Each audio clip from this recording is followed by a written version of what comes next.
de um professor que vai receber um aluno que fala uma outra língua, certo?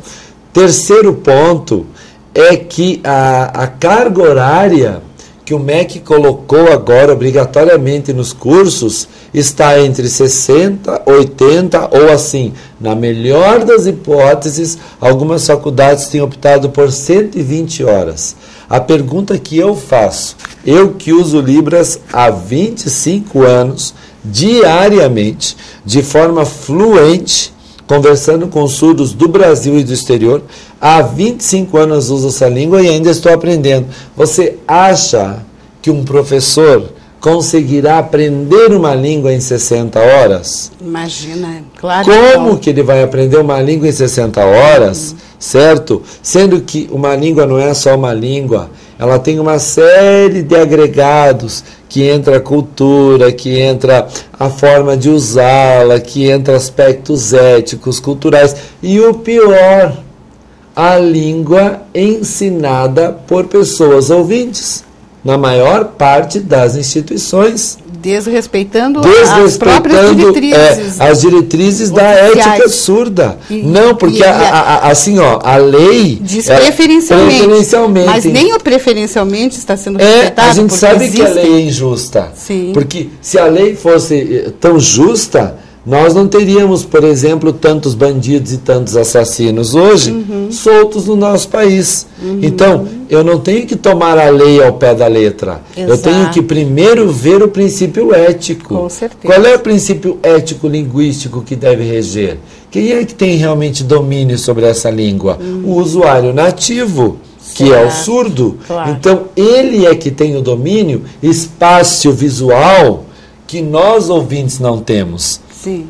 Por mais que eu use Libras com a excelência que eu sei que eu uso, com a facilidade e liberdade, eu não tenho o domínio espaço-visual que um surdo tem. Então, o que acontece?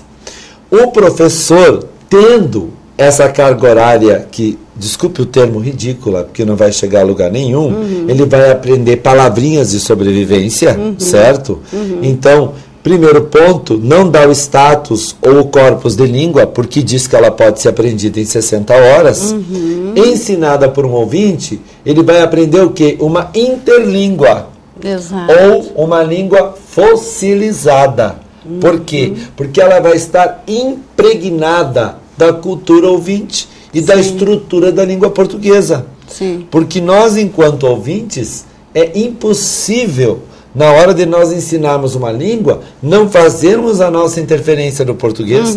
Isso está em nós, porque nós crescemos falando português. Sim. Agora, aquele surdo legítimo, que recebeu o input linguístico, que recebeu a língua desde pequeno, que conviveu com surdos, como é o caso de Curitiba, no Alcindo Fanaia, que é uma escola onde os surdos se encontram no recreio, é uma escola só para surdos. Então ali fomenta a língua, ali fomenta a cultura, ali fomenta a identidade surda. Então esse é o que deveria ser instrutor. Agora veja o que acontece. O professor recebe uma interlíngua, ele recebe uma língua fossilizada, uma língua contaminada com o português e reproduz essa língua. Sim. E o aluno surdo segue não entendendo a disciplina. Que seria mais ou menos um português sinalizado. É o português sinalizado, é o portunhol.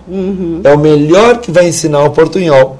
Então, há uma série de equívocos. Por quê? Porque, de novo, a pessoa surda não foi consultada. Pois é, e é um princípio conhecidíssimo, inclusive é o lema do Movimento Internacional das Pessoas com Deficiência, sobre nós, nada sem nós, né? Ou então, nada sem nós sobre nós, né? Porque, primeiramente, são as próprias pessoas com as diferenças individuais que devem ser consultadas, e isso não é feito, isso me não parece é feito. que instância nenhuma considerando-os como inferiores, como menos capazes para falarem a respeito de suas próprias necessidades.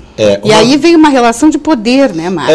São as relações de poder que Foucault fala tão bem, né? Sim. Quem é que tem quem é o dono do poder? Uma coisa interessante que eu observei, Leomar, lá no norte do Brasil, é que lá nós temos muitas tribos indígenas. E você sabe que hoje há uma lei no Brasil que não se pode mexer nos índios.